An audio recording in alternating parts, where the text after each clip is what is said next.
लोकतंत्र में सरकारें और प्रशासन सिरों को गिनते हैं, यानी जितना बहुमत होगा उतनी जल्दी बात तुम्हारी मिलेगी। ये भारत देश एक लोकतांत्रिक देश है। इसमें सबसे बड़ा हमारा हिंदुस्तान का संविधान है और संविधान में कानून और कानून के हिसाब से रहना चाहिए। लेकिन इस हिंदुस्तान के लिए तीन बड़े मजाक हैं। नंबर एक, कानून सबके लिए बराबर है, लेकिन ऐसा होता नहीं है। और आतंकवादी का कोई धर्म नहीं होता, लेकिन ऐसा भी दिखता नजर नहीं आ रहा हिंदुस्तान में। और सबसे बड़ा है भाई, मजहब नहीं सिखाता आपस में बैर रखना, ये तो आप बढ़ी रहा, सब देख रहे हो। इसलिए हिम्मत रखिए, एकजुट होइए, जुल्म और जुल्म करने वालों के खिलाफ आवाज उठाइए, ये तुम्हारा कानूनी अधिकार है। तुमने अगर किसी एजेंट के या किसी के विश्वास पे पैसा जमा कराया है तो कोई गुनाह और गलत नहीं किया है, क्योंकि दुनिया के अंदर कोई भी कंपनी, कोई भी सिस्टम, प्रशासनिक, राजनीति, धार्मिक, अगर कोई भी चीज चलती है तो वो कॉल पे, विश्वास पे चलती है, विश्वास ही किया जाता है। तुमने भी किसी एजेंट, किसी बीच के लोगों के बीच जो पैसा जमा कराया था वो तुमने यकीन किया था, विश्वास किया था, लेकिन वो अपने यकीन और विश्वास पे पूरे नहीं उतरे।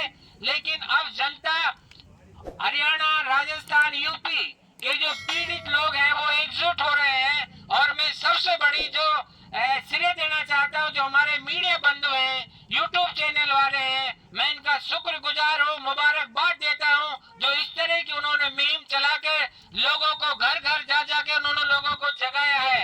इसलिए हम उन पीड़ित लोगों से कोई जाति, कोई व्यक्तिगत, कोई धार्मिक, कोई दुश्मनी नहीं है। हम यही चाहते हैं कि गरीबों का जैसे पैसा आसा उसे दे लो। अगर फिर भी तुमको कोई 10-5 हजार रुपए की इनकम करनी है तो ऐसे काट के दे दो। हम तुम्हें विनम्र और अपील करते हैं, लेकिन आने वाले वक्त में तुम्हें बिलों से भी खोज के ले आएंगे, विदेशों से भी ले आएंगे, कि जनता लोकतंत्र में बहुत बड़ी ताकत होती है। और हमारी कामा विधानसभा क्षेत्र के 2 नंबर और तीसरे नंबर पर जो नेता है वो कान खोल के सुन ले। वोटों के वक्त वो घर घर गए थे, लोगों को मिले थे। आज वो कहाँ रफू चक्कर हो गए, कहाँ 9-11 हो गए, क्यों नहीं आते जनता के बीच, क्यों पीड़ित लोगों की आवाज नहीं उठाते। लेकिन अब ये जनता न किसी पार्टी की गुलाम है, न किसी खानदान की गुलाम है, न कोई अमीर धन्ना सेठ की गुलाम है, न उसके बंगला, कोठे, गाड़ी को नहीं देखेगी। जो जनता के बीच रहेगा उसके साथ देगी। और हम भी ऐसे लोगों को शुक्रगुजार और हम उनको विश्वास और यकीन दिलाते हैं।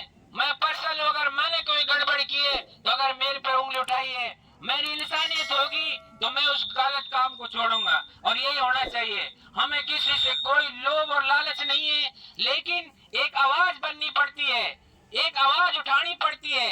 लेकिन ये हर एक कोई बंदा नहीं उठा सकता। इसलिए यकीन और विश्वास के साथ रहिए, एकजुट रहिए, किसी के बहकावे में, किसी के बरगला में मत आइए, क्योंकि तुम्हारा पैसा है और तुम्हें व्यक्तिगत, इंसानियत, धार्मिक उस तौर पर नहीं मिला है।